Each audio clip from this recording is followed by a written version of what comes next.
చదవండి, బైబిల్ ధ్యానించండి, పరిశోధించండి. రోజు ఒక 2 గంటలు కేటాయించండి. ఎవడో ఏదో అడిగితే చెప్పడానికని కాదు, అయిపోయింది. వాళ్ళు అడగడం అయిపోయింది, మనం చెప్పడం అయిపోయింది. ఇక బ్రతుకంతా ఈ వాదోపవాదాల్లో గడపొద్దు.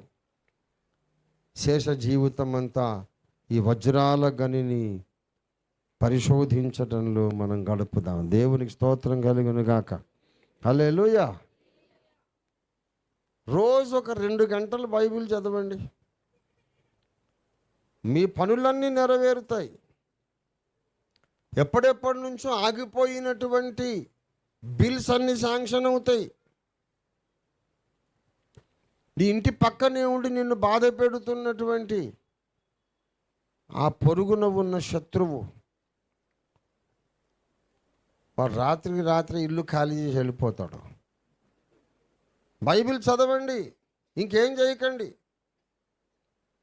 నీ వర్క్ ప్లేస్లో, నీ ఆఫీస్లో నిన్ను బాధ పెడుతున్న మేనేజర్ వాడు ఇంకో సీట్లోకి వెళ్ళిపోతాడు. నీకు అనుకూలమైన మేనేజర్ వస్తాడు.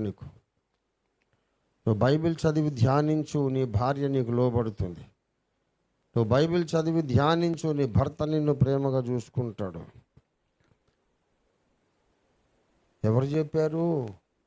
మొదటి కీర్తన చెప్పింది, యెహోవా ధర్మశాస్త్రమునందు ఆనందించుచు దివారాత్రములు ధ్యానించువాడు ధన్యుడు, అతడు చేయునదంతా సఫలమగును. దేవునికి స్తోత్రం కలుగును గాక. నువ్వేం చేసినా అది సఫలమవుతుంది. వ్యాపారము చేసినా, ఉద్యోగం చేసినా, వ్యవసాయం చేసినా నీకు జయము తప్ప అపజయం ఉండదు. దేవుని ధర్మశాస్త్రమును మనం ధ్యానం చేద్దాం.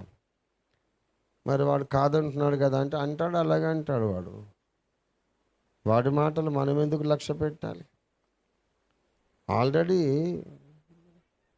వాడు అడిగిన ప్రశ్నలు, మనం చెప్పిన సమాధానాలు అందరూ విన్నారు కదా. ఏమాత్రం సెన్సిబుల్గా మాట్లాడతారు వాళ్ళు?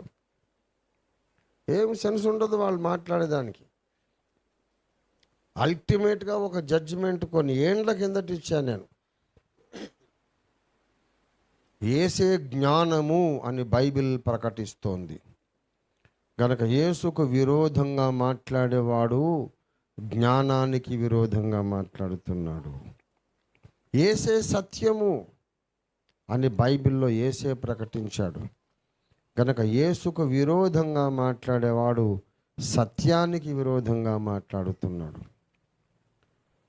యేసే సర్వోత్తముడు, ఆయన మంచివాడు, యథార్థవంతుడు గనక యేసుని విమర్శించేవాడెవ్వడు మంచివాడై ఉండడానికి అవకాశం లేదు.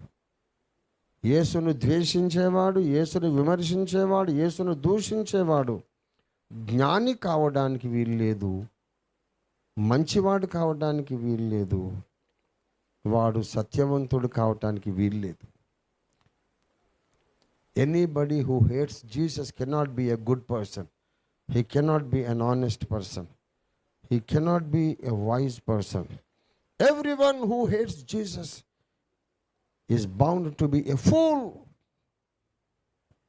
యేసును ద్వేషించే ప్రతి ఒక్కడు బుద్ధిహీనుడు. అది నేడు కాకపోతే రేపు తెలిసిపోతుంది.